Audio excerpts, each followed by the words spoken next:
আল্লাহর হাবিব বলেন يكون في آخر الزمان دجالون كذابون يأتونكم من الأحاديث بما لم تسمعوا أنتم ولا آباؤكم فإياكم وإياهم لا يضلونكم ولا يفتنونكم আল্লাহর হাবিব বলেন উম্মতরা কিয়ামতের পূর্বে তোমাদের মাঝে এমন কিছু ভণ্ডের আবির্ভাব ঘটবে, এমন কিছু দাজ্জালের আবির্ভাব ঘটবে। কথা বলেন ঠিক কিনা? দাজ্জালেও কিন্তু বুঝিল যখন দাজ্জাল আসবে আয়েশা সাধারণ ইমানদার যারা তাদেরকে বলবে তুই যদি আমারে আল্লাহ মানিস খোদা মানিস তাহলে নগদ জান্নাত দিয়ে দিব। কথা বলেন, ডান হাতে জান্নাত আর বাম হাতে জাহান্নাম। আমাকে যদি আল্লাহ বলে দাবি করতে পারিস, আল্লাহ বলে মানতে পারিস, তাইলে নগদ জান্নাত দেব। আর যদি আমাকে আল্লাহ বলে স্বীকার না করবি তাইলে নগদ জাহান্নাম তোর জন্য নিয়ে আস। আর ভাইরা ইদানিং কালে আপনারা শুনেছেন দাওয়াত ও তাবলীগের যে দুইটা গ্রুপ হয়েছে, একটা গ্রুপের সভাপতি আমি, তিনি বলে মুঝে মানো তো জান্নাত মে যাও, না মানো তো জাহান্নাম মে যাও। তাইলে কি দাজ্জালের স্লোগানের সাথে মিল আছে না নাই? কথা বলে, মুঝে মানো তো জান্নাত মে যাও, না মানো তো জাহান্নাম মে যাও। দাজ্জালে কয় আমারে খোদা মানলে জান্নাত দিব, না মানলে জাহান্নাম দিব। অনেকাংশে দাজ্জালের স্লোগানের সাথে তার স্লোগানের মিল আছে না নাই? আছে বলেই তো যারা নিরহ মুসল্লি যারা দাওয়াতের সাথে ময়দানের মধ্যে ঘুমিয়েছিল, কেউ বা তাহাজ্জুদের মধ্যে ছিল, তাদের গলার মধ্যে ছুরি চালাইছে, পেটের মধ্যে অস্ত্র চালাইছে। এই ভাই, একজন মুসলমান কোনদিন আরেকজন মুসলমানকে হত্যা করতে পারে না। আর আমাদের মাদ্রাসার কুচি কাঁচা বাচ্চারা যারা মাটির মধ্যে কোরআন তিলাওয়াত করতেছিল, মাঠে হিফজখানার মধ্যে কোরআন পড়তেছিল, এই জালেমের দল, ওই ডাকাতের দল এদেরকে ঘর থেকে বের করে তুরাগ নদীর মধ্যে ফেলে দিয়েছে। অথচ এরা হলো কোরআনের পাখি, মাসুম নিষ্পাপ বাচ্চা। কথা বলেন ঠিক কিনা? তাদের একটাই টার্গেট, কোরআনের কারিমের মাদ্রাসাগুলোকে বন্ধ করে দাও, কোরআনের চর্চাগুলোকে বন্ধ করে দাও। আর এই জন্যই মাঝে মধ্যে কিছু ফতোয়া দিয়েছে, সবগুলো টার্গেট একটাই ছিল, কোরআনের মাদ্রাসা যেন পৃথিবীর মধ্যে না থাকে। অথচ কোরআনের মাদ্রাসা বন্ধ করার ক্ষমতা কি তাদের আছে? কে? কোরআনের দায়িত্ব কে নিয়েছেন? ইসলামের দায়িত্ব কে নিয়েছেন? পারবে না। আর তাই আল্লাহর ওলি মনে আছে না? আয়েশাই তাকে বেশ কয়েকটি 3টি প্রশ্ন তাকে, যে তুমি যে বর্ডার ক্রস করলা, দুনিয়ার বর্ডার ক্রস করে বরজখের বর্ডারে পা রাখলা, তোমার হাতে কি পাসপোর্ট আছে? আমার রব, তোমার রব কি? তার মানে তুমি পাসপোর্ট দেখাও, তুমি কোন দলের অনুসারী ছিলা, কোন ধর্মের অনুসারী ছিলা। আমার রব, তোমার রব কে? 2 নম্বর প্রশ্ন হবে ওমা দিনু, তোমার ধর্মের পরিচয় দাও। 3 নম্বর প্রশ্ন করবে মুনকার নাকির, ওই 2 জন ইমিগ্রেশনের পুলিশ, ওমান হাযার রাজুলুল্লাযী বুইসা ফীকুম, ওই যে দেখা যায় শুরুন পদ করে দাও, কানেকশন করে দাও, তার পরিচয় বলো, তিনি কে? যারা আপনাদের মতো কোরআন প্রেমী, তাফসীরকে ভালোবাসে, গানের আসলে যায় না, কোন রকমের কোন গুনার আড্ডাতে বসে না, তাদেরকে প্রশ্ন করতে দেরি হবে, জবাব দিতে দেরি হবে না। সুবহানাল্লাহ। আমি অনেক বয়ানে বলে থাকি, যারা আল্লাহর ওলি এরা তো আল্লাহকে খুশি করে দুনিয়ার থেকে গেছে, আর এই জন্য আল্লাহ কোরআনুল কারীমে সূরা ইউনূসের মধ্যে বলেন, আলা ইন্না আউলিয়া আল্লাহ লা খাউফুন আলাইহিম ওয়া লা হুম ইয়াহজান। খৌফ আর হুজন, উলামায়ে কেরাম স্টেজে বড় বড় উলামায়ে কেরাম আছে, দুইটার সম্পর্ক, একটার সম্পর্ক দুনিয়ার সাথে, আরেকটার সম্পর্ক পরকালের সাথে। লা খাউফুন আলাইহিম ওয়া লা হুম ইয়াহজানুন। আল্লাহকে খুশি করে যারা দুনিয়া থেকে গেছে, আল্লাহ বলেন তোমার আওলাদ ফরজন, আত্মীয় স্বজন, বিবি বাল বাচ্চা, কাহারও সম্পর্কে তোমার কোনো টেনশন নাই, আমি আল্লাহ তাদের জিম্মাদার। ওয়ালা হুম ইয়াহজানুন। পরকালের যত ঘাটিগুলো আছে, একটার জন্য তোমার কোনো টেনশন নাই। সুবহানাল্লাহ। আল্লাহর ওলি আল্লামা নাসাফি রাহিমাহুল্লাহ মতনুল আকায়েদিন নাসাফিয়া, শরহুল আকায়েদের যে মতন, তার লেখক আল্লামা নাসাফি রাহিমাহুল্লাহ, তিনি এত বড় মাপের আল্লাহর ওলি ছিলেন। দুনিয়া থেকে যাওয়ার পর তার এক শাগরেদ তাকে খাবে দেখে জিজ্ঞাসা করলেন, ওস্তাদজি আপনি কেমন আছেন? মুনকার নাকিরের প্রশ্নের জবাব দেওয়া কি সম্ভব হয়? তিনি মুস্কি হাসি দিয়ে বলেন, বাবা, মুনকার নাকির যখন আমাকে প্রশ্ন করার জন্য আসলো, আমি মুনকার নাকিরকে বললাম, এটা কি পদ্য আকারে দিব না গদ্য আকারে? সুবহানাল্লাহ। তোমাদের 3 প্রশ্নের জবাব এমনি আমি বলবো না কবিতা আকারে বলবো? আল্লাহু আকবার বলেন। মুনকার নাকির কয়, কবরে আসার পর প্রশ্ন করলে হিমশিম খায়া যা, কি করবো না না করবো। আর এবারে বলে কবিতা আকারে বানায় লয়েছে। সুবহানাল্লাহ। তখন বললেন, আল্লাহর ওলি, আপনার এই 3 প্রশ্নের জবাব কবিতা আকারে শুনতে চাই। তখন তিনি বললেন, তাই যে তোমরা শোনো, আমি জবাব দিই। তোমাদের প্রথম প্রশ্ন ছিল মান রাব্বুক, এই প্রশ্নের জবাব নো রাব্বি আল্লাযী লা ইলাহা সিওয়াহু ওয়া নবী মুহাম্মাদুন মুস্তাফাহু। আল্লাহু আকবার। এই ফেরেশতা, আমার রবের পরিচয় জানতে চেয়েছো? রব্বি আল্লাযী লা ইলাহা সিওয়াহু, আমার রব তিনি রে, যিনি ব্যতীত আর কোনো মাবুদ নাই। আমরা শুধু তার ইবাদত করছি, তার কুদরতি পায়ে সেজদা দিছি। খাজা বাবা, গাঞ্জা বাবা, ল্যাংটা বাবা, বকনা বাবা, আছে না কত বাবা। পিসাব মারা যাওয়ার পর যে টয়লেটে যে বকনাটা ব্যবহার করত, মুরিদরা এটারও কি করছে, কবর দেয়া মাজার বানায়, এটার নাম লেগেছে বকনা সার মাজার। আছে না এরকম? আরে বাবা, কোন কোন জায়গাতে দেখলাম যে পীর সাহেবে যে কুকুর লালন পালন করতে হয়, এটা মারা যাওয়ার পর মাজার বানাচ্ছে, এটা হলো কুত্তা সার মাজার। কথা বান আছে না নাই? আরেকটা আশ্চর্য জিনিস আপনারা দেখবেন, যত মাজার আছে সব মেইন রোডের পাশে, ঠিক না?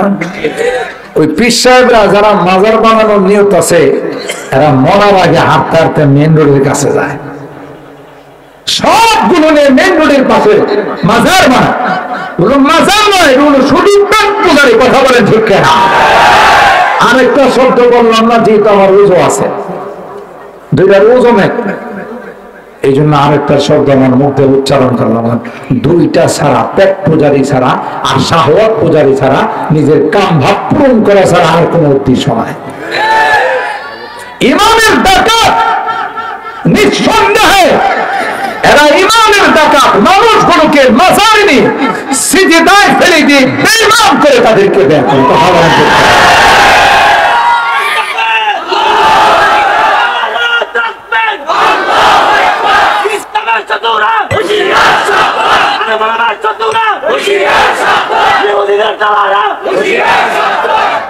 সম্মানিত সুধী, এরা হলো ইমানের ডাকাত, ঠিক না? ইমানের ডাকাত। আর কেমন ডাকাত জানেন? চুরি যারা করে তারা তওবা করে, ডাকাতি যারা করে তারা তওবা করে, মদ যারা খায় এরা তওবা করে। আর এই লাইনে যারা যায়, মরার পথে যারা যায়, এরা জীবনে কোনোদিন তওবা করবে না। আমরা যে ওয়াজ করি, বয়ান করি, এই যে ওলামায়ে কেরাম, কওমি ওলামায়ে কেরাম, বিভিন্ন ওলামায়ে কেরাম যারা আমরা কথা বলি, ওরা কি করে জানেন? এই মোল্লারা তো শরীয়ত জানে, আমরা জানি মারিফত, ঠিক না? ওরা জানে মারিফত। মারিফত আর শরীয়ত বলে ভিন্ন। দুধ ছাড়া কোনদিন ঘি হয়? শরীয়ত হলো দুধের মতো, আর মারিফত হলো ঘির মতো। কথা বলেন ঠিক কিনা? ওরা মারিফতের লাইনে যায় কি কয় জানেন? নামাজ নাই, রোজা নাই, আল্লাহ নাই, বিল্লাহ নাই, পাক পবিত্রতা নাই। কোন কোন পীর আমি নিজের চোখে দেখছি বৎসরে একবার গোসল করে। হ্যাঁ, কি পীর না আন্তর্জাতিক খারাস? কথা কয়, এটা আমার চোখে দেখা। আমার সেন্ট্রাল মসজিদ, মিরপুর কেন্দ্রীয় মসজিদ, ওখানে আমি প্রায় হাঁটতে বাইরে সকালবেলা। একদিন দেখি আমার মসজিদের পাশে এক মার্কেটের সামনে সকালবেলা প্রচুর মানুষের ভিড়। তো আমি কৌতূহল বশত একটু আগাইলাম যে কেউ অ্যাক্সিডেন্ট করলো কিনা। সকালবেলা তো গাড়ি ঢাকা শহরে বেপরোয়া চালায়, মানে কেউ অ্যাক্সিডেন্ট করছে, তাকে মাথায় পানি দিতেছে, এই মনে করে একটু আগাইলাম। ইয়া আল্লাহ, যত আগাই তত দিকে এমন ইনটেক সেন্ট বাইরে হয় যে সেন্টের কারণে আমার নাকের মধ্যে রুমাল দেওয়া ছাড়া বিকল্প নাই। একটু আগায় দেখি যে আসল পীর সাহেব বসে রয়েছে, দাড়ি আর মুখ সমান সমান। হে বছর এসে এর সামনে দুনিয়ার ফল ফ্রুট, আর নারী পুরুষ সবাই বসে বসে কেউ কেউ আস্তে আস্তে বাবা বাবা একটা সন্তান, একটা সন্তান। কি চায়? বাবার কাছে সন্তান চায়। ইমান আছে না গেছে? আমি কই ইয়া আল্লাহ, এই গজব সকালবেলা কোত্থেকে নাজেল এলো? তা আমি একটা দিকে গেলাম, উনি কে? উনি কামেল বাবা।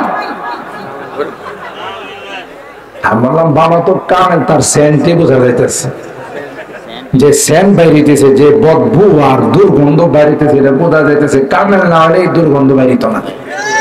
কথা কয় না? আচ্ছা, ঘটনা কি? এই শরীর থেকে দুর্গন্ধ কেন বের হচ্ছে? কারণ কি? আমাদের বাবা বছরে একবার গোসল করে।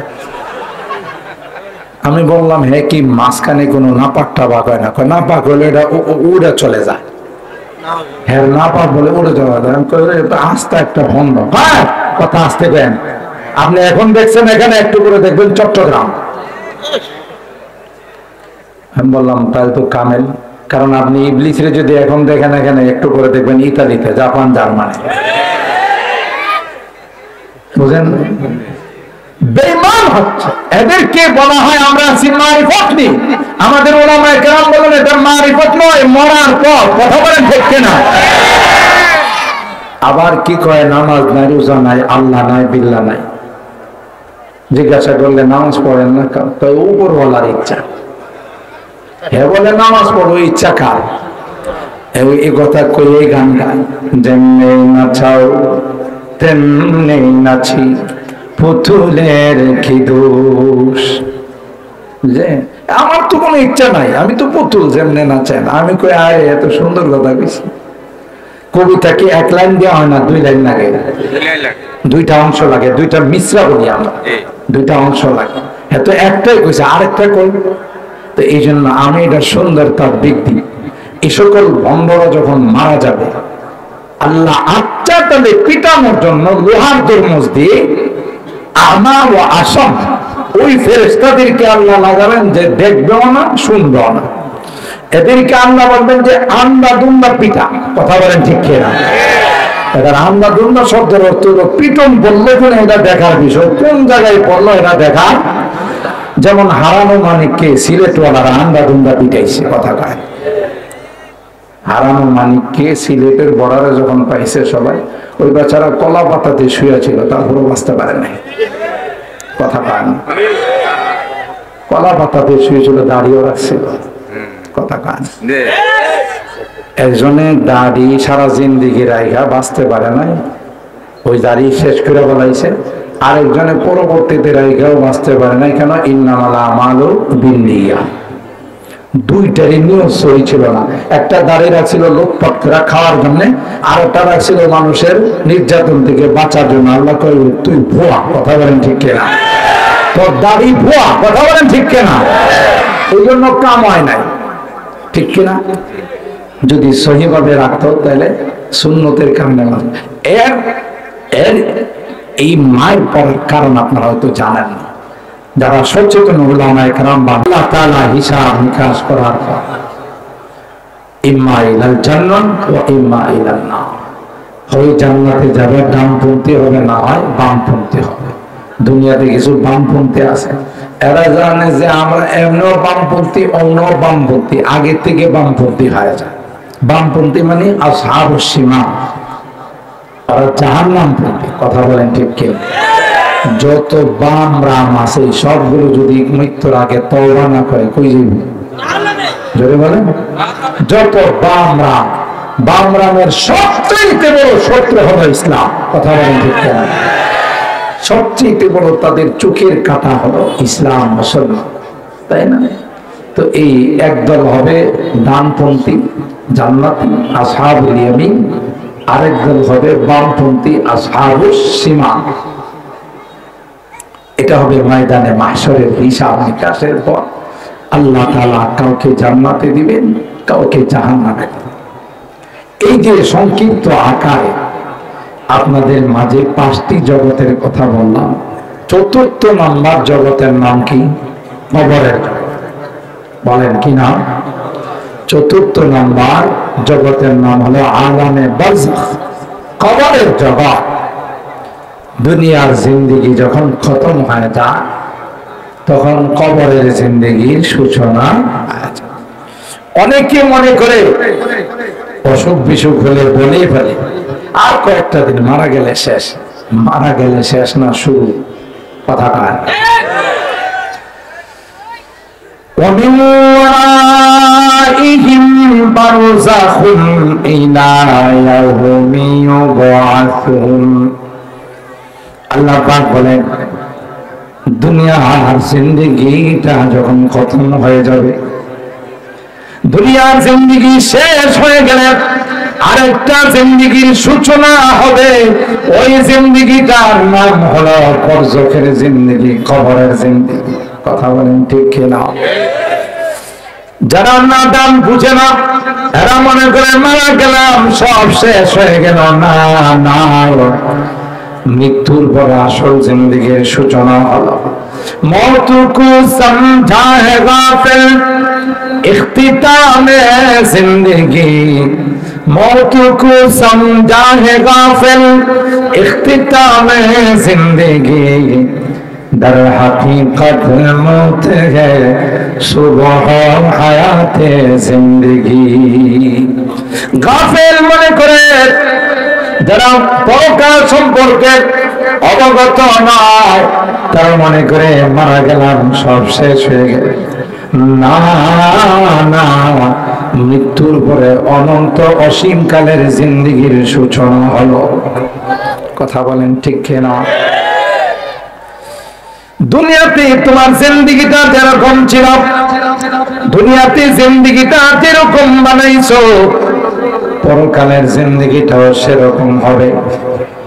দুনিয়াতে নেককার ছিলাম, দিনদার ছিলাম, তাফসীরুল কোরআন মাহফিলের ছাত্র হয়ে ওখানে দীর্ঘক্ষণ পর্যন্ত বসে মুফাসসিরিনে কেরামদের আলোচনা শুনছো।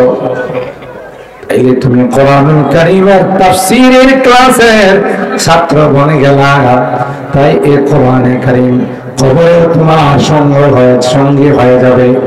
আল্লাহর আদালতের মধ্যে তোমার জন্য সুপারিশ করবে। কেন? আল্লাহ এত পূর্ব নরোত্তমপুরের ঐতিহাস তাফসীরুল কোরআন মাহফিলে ক্লাসের ছাত্র ছিল, আজকে তার গুনার কারণে জাহান্নামের আসামি হয়ে গেছে।